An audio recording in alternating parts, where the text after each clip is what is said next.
अच्छा सर, अस्सलाम वालेकुम। आज एक क्वेश्चन फिजिक्स का हमने प्लान किया है 31 नवंबर 2008। अच्छा, बेसिकली इसमें होना क्या है? देखो बेटा, the experiment you will observe the motion of two simple pendulums and measure the interval between successive times at which the pendulum are moving together. You will investigate how this time interval is affected when the length of one of the pendulums is changed. Part A is set up two pendulums side by side as shown in figure 1.1 with each string clamped between two wooden blocks. Set the length of pendulum A to about 0.65 meter. Pendulum A should be left at this set length throughout the experiment. और इस तरीके से हम इसे set करेंगे. Adjust the pendulum be so that its length small l is about 0.5 meter, which is 50 centimeter. Measure and record the value of small l. देखते रहिए बेटा, कर क्या रहे हैं, समझते रहो जरा इस चीज को. एक पेंडुलम 0.65 मीटर का मतलब 65 सेंटीमीटर. आपने स्केल लिया, स्केल के ऊपर इस पेंडुलम को बेटा सस्पेंड करोगे और जब ये 65 सेंटीमीटर पे आ जाएगा ऐसे, सेंटर ऑफ द पेंडुलम जब ये 65 पे आ जाएगा, इस वाले पार्ट से इसको वुडन ब्लॉक पे लगाओगे. ये आ गया वुडन ब्लॉक. ये बेटा ऐसे वुडन ब्लॉक पे लाइक दिस ऐसे आ गया, और दूसरा वाला वुडन ब्लॉक इसके ऊपर ऐसे लगा दोगे लाइक दिस. इसको हमने होल्ड कर दिया और इसको बेटा क्लैंप कर देंगे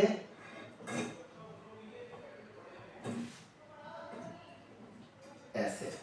बहुत आसान सा अरेंजमेंट, बहुत सिंपल सा अरेंजमेंट. ये मैंने इसे यहाँ पे 0.65 मीटर पे बेटा क्लैंप कर दिया. क्लियर? इसकी लेंथ इस पर 0.65 मीटर विच इज 65 सेंटीमीटर. हमने इसे सेट कर दिया. अब नेक्स्ट पार्ट मुझे बोला जाता है कि दूसरे वाले को 0.5 अप्रोक्सीमेटली, तो हम कभी भी 0.5 नहीं लेंगे, हम इसको कर देंगे 0.49 कर दीजिए, 0.495 कर दीजिए, कुछ भी कर दें. तो हम इसे 50 के अलावा कुछ भी करेंगे. वापस से दूसरा पेंडुलम लिया था और इस दूसरे पेंडुलम को हमने 49, मैंने 49 पे से होल्ड किया इसके स्केल के साथ लाइक दिस, और इसके सेंटर को मैच कराया पेंडुलम के 49 के साथ, और मैंने इसे यहाँ से होल्ड कर लिया लाइक दिस. यहाँ से इसका लेंथ अब 49.0 सेंटीमीटर है. एक वुडन ब्लॉक लिया, इस वाले पार्ट को यहाँ पे एडजस्ट किया, जहाँ से होल्ड किया था बेटा वो बॉटम पे आना चाहिए, इसे यहाँ होल्ड किया. दूसरा ब्लॉक लिया, ऊपर से लगाया, और अब ये यहाँ पे जाम हो गया. बाकी को इसके गिर ऐसा वाइंड कर देते हैं. क्लियर? ये देख लो बेटा अरेंजमेंट कुछ इस तरीके से दोनों ब्लॉक्स के बीच से. क्लियर? इसको भी सस्पेंड कर देते हैं. ये भी यहाँ पे सस्पेंड हो गया. क्लियर? अच्छा जी. अब next step to do is, वो बोलते हैं कि इसे सस्पेंड कर दें. ये मैंने दोनों को सस्पेंड कर दिया.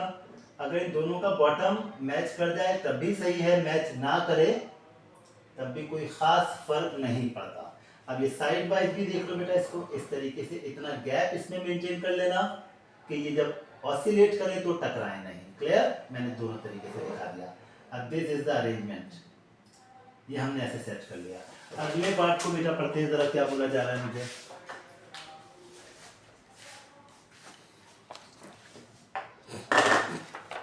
देखो बेटा नेक्स्ट पार्ट अभी बोलना है कि लेंथ मेजर जो आपने किया है उसे नोट कर लो. मुझे मालूम है कि मैंने 49.0 सेंटीमीटर लिया था. 49.0 centimetre divide by 100 is going to be 0.490 metre. कुछ ऐसा हो गया.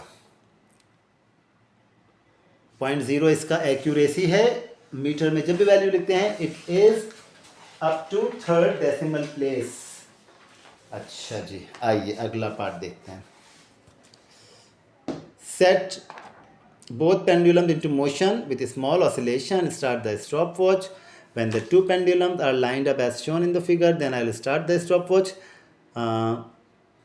and moving in the same direction. Determine the time small t that elapses before the next occasion when the two pendulums are lined up and moving in the same direction. इसको समझने में बच्चे आमतौर पे कंफ्यूज होते हैं. देखो इसका मतलब क्या है. इसका मतलब बेटा ये है कि स्टॉप वॉच को 0 पे सेट करोगे, पहले पेंडुलम को ऐसा ऑसिलेट करा के छोड़ दो और दूसरे पेंडुलम को भी ऑसिलेट करा के छोड़ दो. अभी देखो ये आउट फेज है, अभी देखो इन फेज होंगे. इन फेज हुआ तो स्टॉप वॉच स्टार्ट किया, अब ये दोबारा आउट फेज हो गया. अब जब ये दोबारा इन फेज होगा तो बेटा स्टॉप वॉच रोक दूंगा. अभी ये आउट फेज है, ऑपोजिट डायरेक्शन में थे, देखो अब ये करीब आ रहा है इन फेज. तो इस तरीके से मैंने दो इन फेज का टाइम रिकॉर्ड किया. 11.28 सेकेंड्स. क्लियर हुआ. 11.28 सेकेंड. मैंने एक दफा टाइम लिखा, स्मॉल टी 1 इन सेकेंड. 11.28. अब क्या करते हैं, इसको रिपीट कर लेते हैं.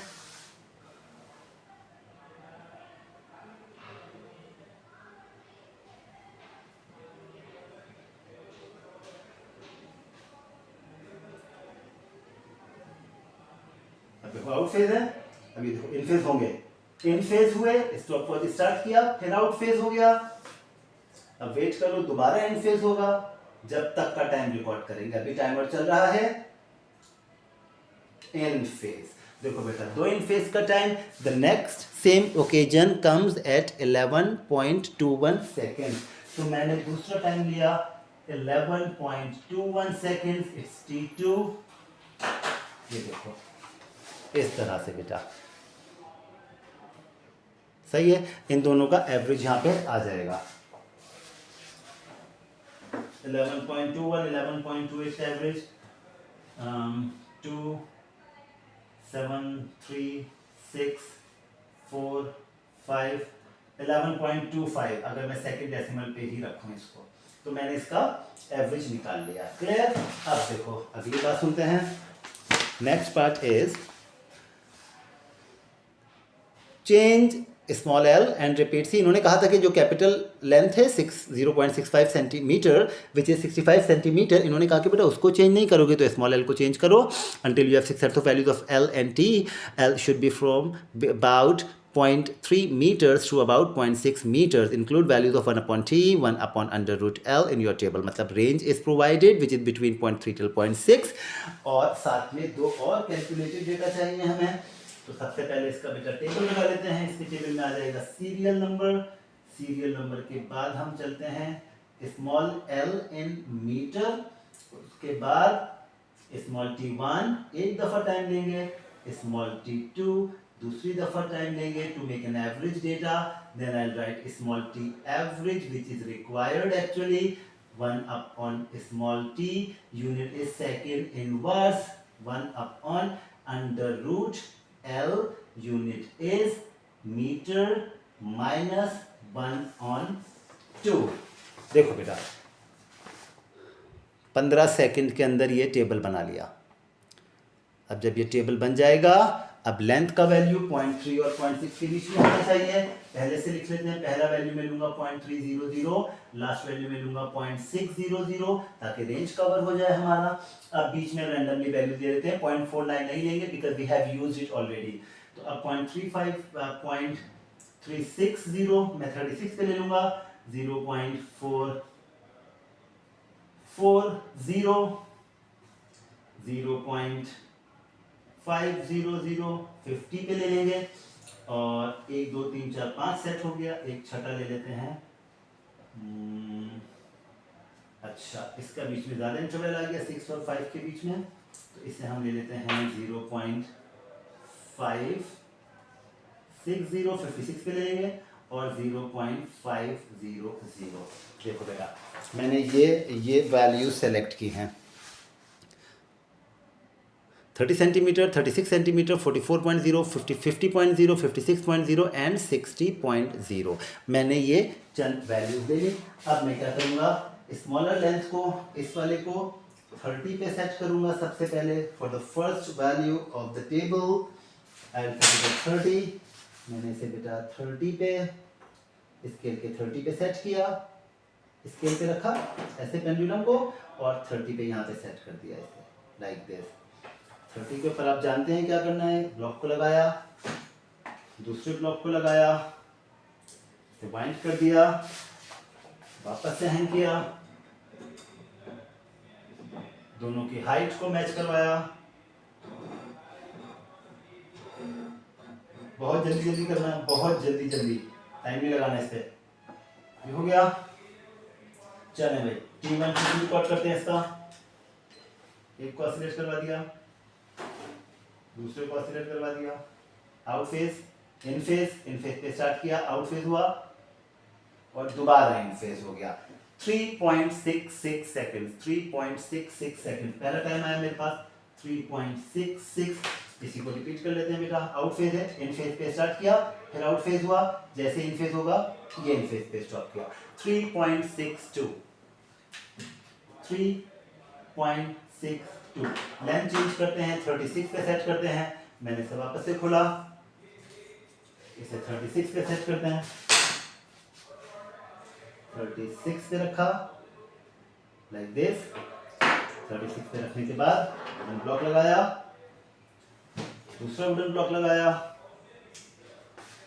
रेस्ट को बाइंड किया और क्लैंप किया। इसमें बहुत टाइम नहीं लगता, बहुत आराम से, बहुत जल्दी जल्दी ऑब्जर्वेशन बनानी चाहिए बच्चों को। लिफ्ट किया, हाइट सेम किया अप्रोक्सीमेटली, कम ज़्यादा हो फर्क नहीं पड़ता। टाइम मत लगाइएगा कि इसको बिल्कुल बैलेंस डॉट करने के लिए, कोई फर्क नहीं पड़ता इससे। अच्छा देखिए जनाब, वापस से इसको थोड़ा सा डिस्प्लेस किया, इसे भी डिस्प्लेस किया, आउट फेज है, इन फेज पे स्टार्ट किया, फिर आउट फेज हुआ बेटा, दोबारा इन फेज पे, इन फेज। 4.85 सेकेंड्स पहला टाइम आया, 4.85 सेकेंड। आपस से रिसेट किया, इसी के ऊपर लेंगे, इन फेज पे स्टार्ट किया, आउट फेज हो गया, देखो आउट फेज है, फिर जैसे इन फेज होगा इन फेज हुआ। 5.09, 5.09। नेक्स्ट इज एट 44 से खुला, बहुत जल्दी से 44 पे रखा, लाइक दिस। 44 पे आया, 44 पे लाके वुडन ब्लॉक लगाया, दूसरा ब्लॉक लगाया, रेस्ट को बाइंड किया।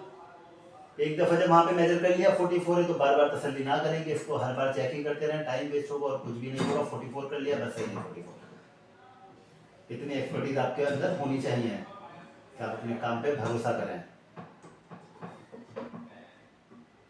ये से सेट किया बेटा हमने, अब देखो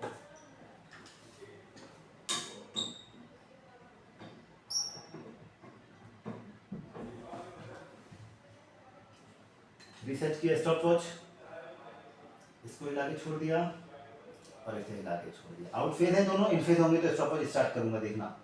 इन फेज पे स्टार्ट किया, आउट फेज हो गया, इन फेज पे रोक दिया। इट्स 7.81। अगर नहीं दिख रहा, कोई लाइट का शेड आ रहा है, उसके लिए माजरत, ईमानदारी से बता रहा हूं जो वैल्यूज आ रही हैं। ठीक, इन फेज पे स्टार्ट किया, आउट फेज हुआ, इन फेज पे स्टॉप किया। 7.85, 7.85। लेंथ को चेंज करो, 50 पे करो,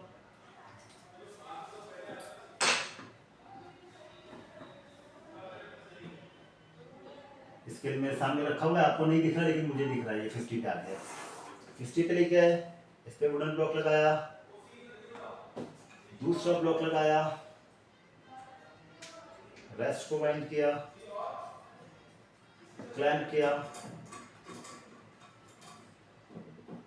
मैकेनिक्स का देर से होता है, मैकेनिक्स में बहुत टाइम लगता है। कौन सा टाइम लग रहा है मैकेनिक्स के अंदर? मजे से सारे लड़का कलेक्ट हो रहा है, बेकार की बात नहीं कि टाइम बहुत लगता है, कोई टाइम नहीं लग रहा है।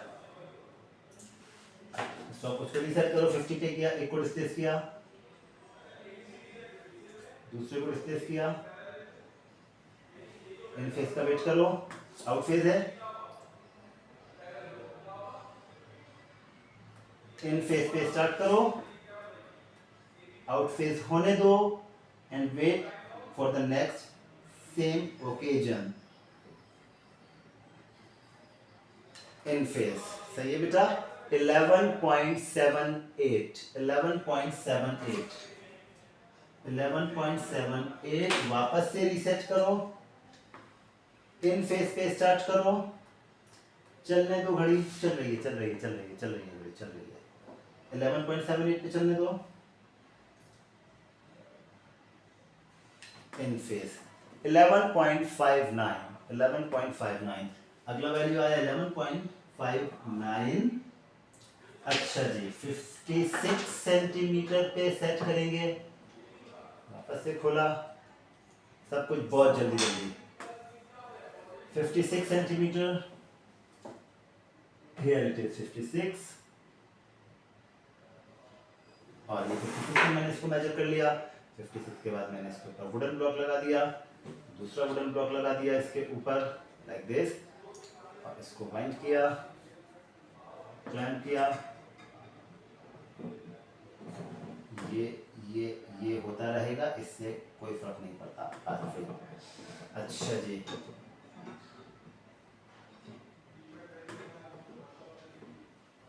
सी बच्चों के दोबारा से सेट कर लिया हमने, टाइमर रीसेट कर दिया है 00 पे, इसे रिप्लेस करके छोड़ो, इसे रिप्लेस करके छोड़ो, वेट करो इन फेस होने का, स्टॉप वॉच पे स्टार्ट करो।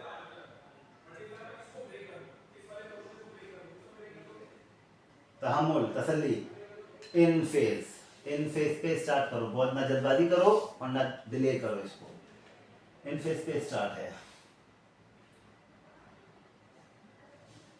जैसे जैसे लेंथ बढ़ता रहेगा उस वाले पेंडुलम का, इसका टाइम भी बढ़ता रहेगा, यही ट्रेंड मुझे मिल भी रहा है और यही ट्रेंड आपको पता भी होना चाहिए।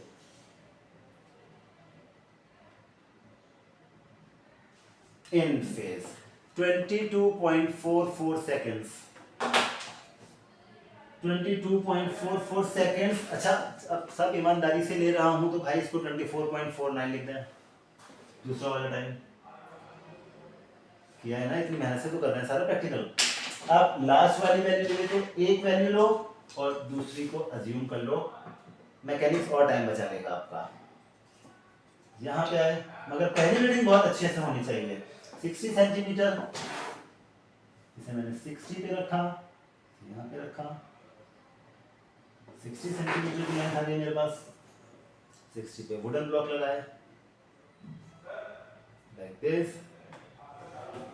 दूसरा लगाया लाइक दिस, इसे बंद किया और इससे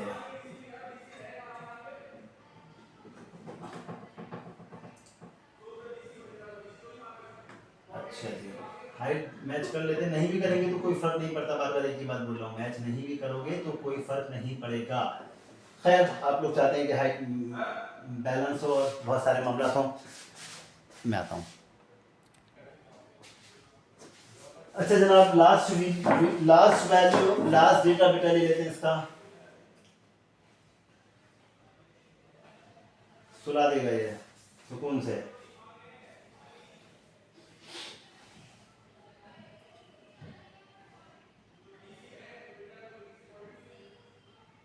अभी स्टार्ट भी नहीं किया स्टॉप वॉच में, नहीं क्योंकि इन फेज में आया नहीं है, moving in the same direction, अभी ऑपोजिट है।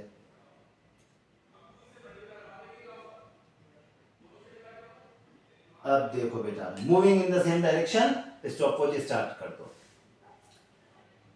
वापस से आउट फेज हो गया, ऑपोजिट डायरेक्शन में जा रहे हैं, जब सेम डायरेक्शन में मूव करेंगे वापस से रोक दूंगा, जब कम टाइम में हो रहा है उसको जल्दी जल्दी रिपीट कर लो, और जब टाइम ज़्यादा लग रहा है तो उसका एक आगे पीछे करके वैल्यू, लेकिन पहली बहुत ईमानदारी से बहुत अच्छी वैल्यू लेनी है।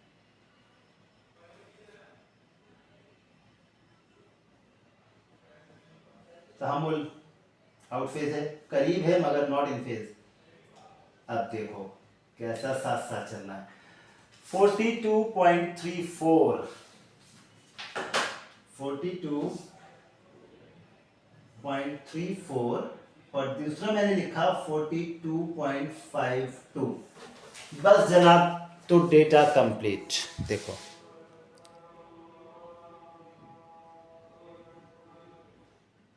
डेटा कंप्लीट हो गया। एवरेज टाइम मेजर करो, 1/t मेजर करो, 1/√L इसके अकॉर्डिंगली मेजर करो। अभी करते हैं, फिर बताते हैं आपको। अच्छा जी जनाब, जल्दी जल्दी से ज़रा बाकी काम इसका कर लेते हैं। देखो बेटा, मुझे एवरेज टाइम कैलकुलेट करना है। जल्दी जल्दी एवरेज टाइम कैलकुलेट करेंगे। 3.66 plus 3.62 divide by 2, 3.64, 4.85 plus 5.09 divide by 2, 4.97, 7.81, 7.85,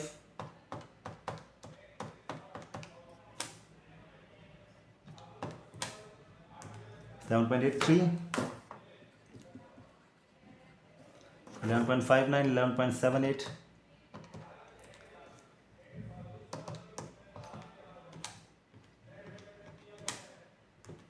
11.69, round of करोगे सेकंड डेसिमल के ऊपर 11.69, सारा डेटा सेकंड डेसिमल पे आएगा। 2244, 2249,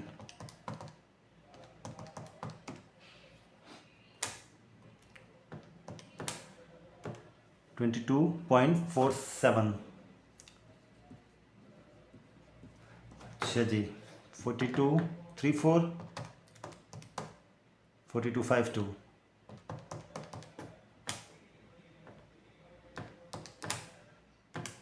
4243। स्मॉल टी हो या एवरेज टी हो या कैपिटल टी हो, वहाँ तक आप सारे डेटा को सेकंड डेसिमल पे राउंड ऑफ कर दें, आपकी आसानी हो जाएगी। 1/t, अब 1/t के लिए बेटा this is the source data, इससे मुझे कैलकुलेट करना है 1/T। अब देखो, जब सोर्स डेटा ये है, इसमें आप कैलकुलेटेड डेटा के फेज में जा रहे हो, सोर्स से कैलकुलेटेड के अंदर जा रहे हो, तो you need to be very careful for the significant figures. Either you may take the same significant figures or one more. So here what you can see, there are three significant figures, 3 3 3 4 4 4. This is very interesting to know. Like if you have three significant figures in the raw data, so the calculated will be rounded off in three significant figure, and if you have four significant figure in the raw data which is being used to calculate the calculated result, so you will keep 4 in the results. How? Let me tell you. 1/3.64, 1 divided by 3.64, result is 0.2747. There are three significant figure in the raw data, so round it off into three significant figure. From non-zero digit significant figure starts 1 2 3, you need to round off till this 4, so it's going to be 0.275, 0.275। इसी तरीके से 1 divide by 4.97, 0.201, 1 divided by 7.83,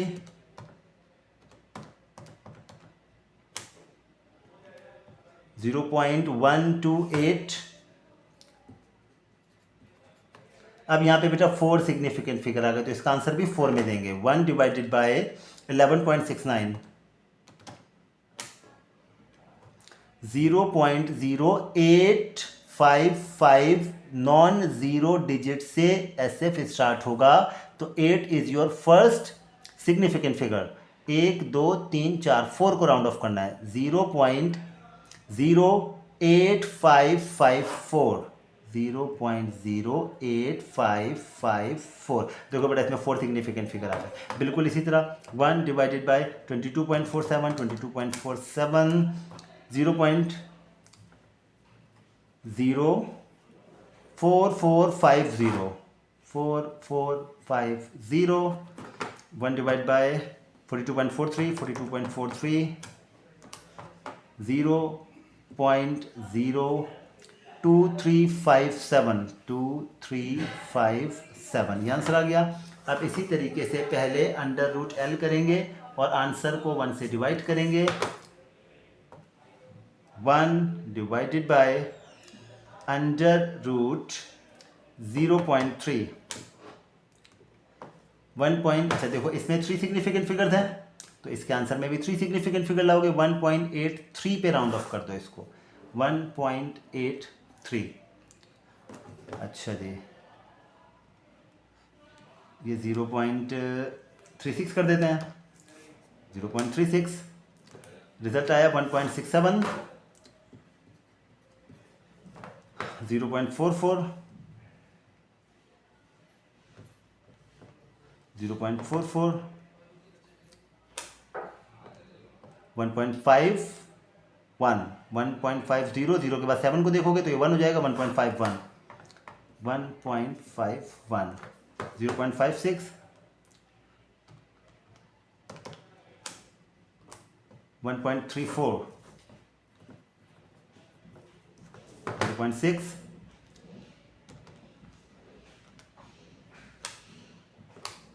1.29। अच्छा जनाब data complete हो गया है, तमाम चीज़ें क्लियर हो गई हैं आपको।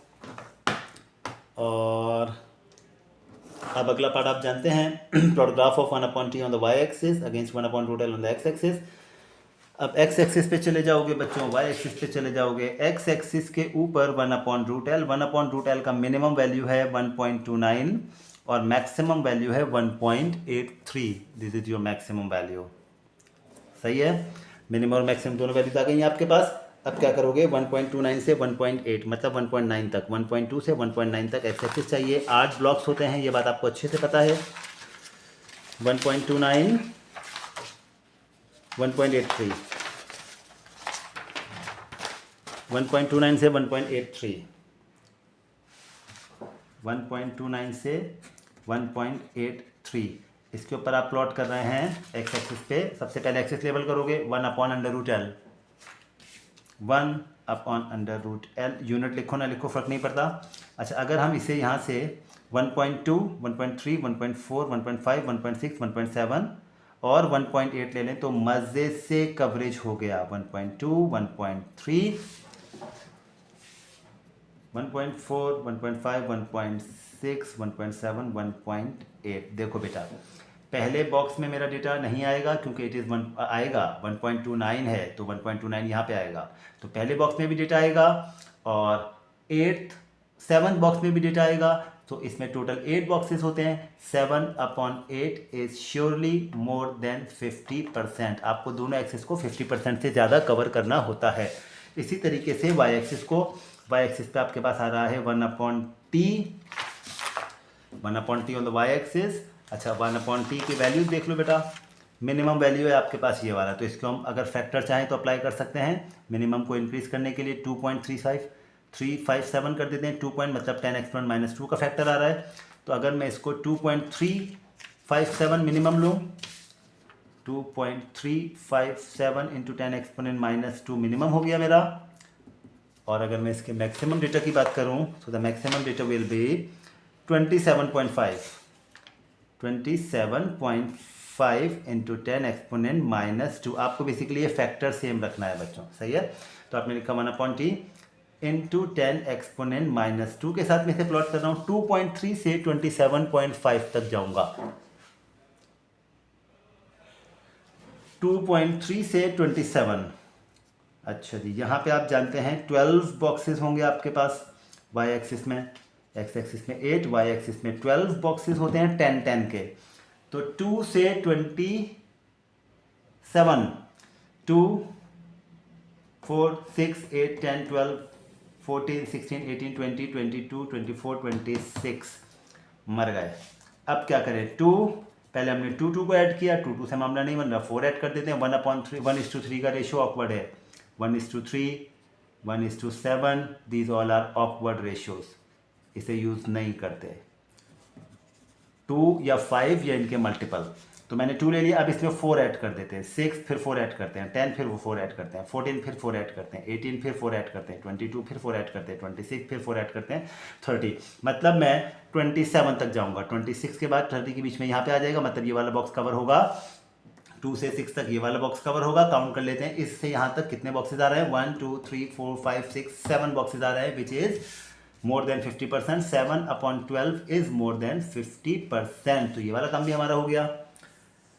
अब इसका ग्राफ कैसे प्लॉट करना है ये लोग आप लोग बहुत अच्छे तरीके से जानते हैं। इसका ग्राफ प्लॉट कर लीजिएगा, एक लाइन ड्रॉ हो जाएगा, लाइन के बाद आप उसका ग्रेडियंट कैलकुलेट करेंगे और यहाँ पे लिख देंगे भाई इसका ग्रेडियंट, उसका वाई इंटरसेप्ट निकालेंगे। अगर लाइन से मिल जाए बहुत अच्छी बात है, otherwise you will use an equation c equals to y minus m x.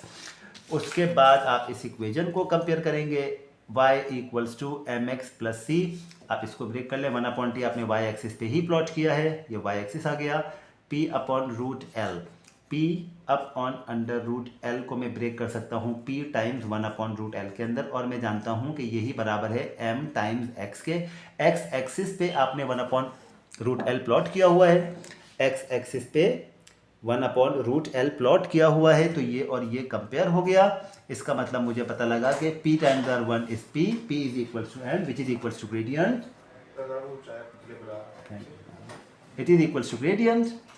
ये ग्रेडियंट आ गया एज इट इज। यहाँ पे p का वैल्यू लिखोगे बेटा ग्रेडियंट। अब देखो इक्वेजन बता रहे हैं कि y इंटरसेप्ट आपका निगेटिव होगा, इस इक्वेजन ने आपको बता दिया। थोड़ी देर के लिए मान लेते हैं कि y एक्सिस मेरे पास जो है minus p upon q which is y intercept is equal to minus 0.037 ऐसा आ गया। थोड़ी देर के लिए मान लो, मुझे नहीं पता कि यही वैल्यू है या नहीं है, बट आई जस्ट एस्टिमेटेड आपको सिखाने के लिए।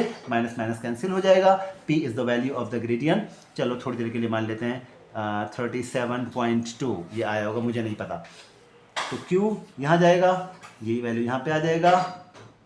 इसका मतलब ये हुआ कि q is equals to gradient p upon 0.037। p का वैल्यू मेरे पास मौजूद है 37.2। सिंपल आप क्या करेंगे, 37.2 को डिवाइड कर देंगे 0.037 से, और आपके पास आंसर आ गया 1005। बस ये बिल्कुल मैंने जो वैल्यूज ली हैं ये इमेजिनरी वैल्यूज हैं, मुझे नहीं पता। जो आप कैलकुलेट करेंगे आप उस पर बात करेंगे। लेकिन एक प्रॉब्लम आ रहा है, सबसे बड़ा प्रॉब्लम आ रहा है। प्रॉब्लम ये आएगा, बल्कि प्रॉब्लम तो नहीं आया ना, जब आप यहाँ पे ग्रेडियंट कैलकुलेट करेंगे। मुझे प्रॉब्लम नहीं आया, आपको प्रॉब्लम आएगा। जब आप यहाँ पे ग्रेडियंट कैलकुलेट करोगे बेटा, इसके बाद इस लाइन से 2 पॉइंट लोगे, ट्राइंगल बनाओगे, इसका डिस्टेंस आधी लाइन से ज़्यादा होना चाहिए ग्रेडियंट पॉइंट का। तो जब यहाँ पे आप y2 minus y1 upon x2 minus x1 का फॉर्मूला लीजिएगा, m is equals to y2 minus y1 upon x2 minus x1। जब ये कीजिएगा तो याद रखिएगा y के ऊपर आपने फैक्टर लिया है 10 एक्सपोनेंट माइनस 2 का। तो जो भी वैल्यू आप यहाँ पे ले a into 10 exponent minus 2 minus जो आपका b आ रहा है इंटू 10 एक्सपोनेंट माइनस 2 लाजमी लगाना, वरना मामला ख़राब हो जाएगा। उसके बाद ग्रेड लेना। अच्छा, मुझे कन्वर्जन की ज़रूरत नहीं है क्योंकि already l is in metre. तो मैं बहुत सारे बच्चों को एक बात बोलता हूँ कि अगर आप इस एल को सेंटीमीटर में लेंगे तो फिर वहाँ पे ग्रेडियंट कैलकुलेट करने के लिए आपको लेंथ को मीटर में कन्वर्ट करना पड़ेगा। लिहाजा it's better to use SI units. तो इस तरीके से आपका टाइम सेव हो जाएगा और बाद में कोई गलती भी नहीं होगी या चांसेस ख़त्म हो जाएंगे। क्वेश्चन कंप्लीट हो गया है और बच्चे बोलते हैं 1 घंटे में नहीं होता, 1 घंटे से पहले क्वेश्चन कंप्लीट हो जाता है। अपना ख्याल रखिएगा, take care, thank you very much, अस्सलाम वालेकुम।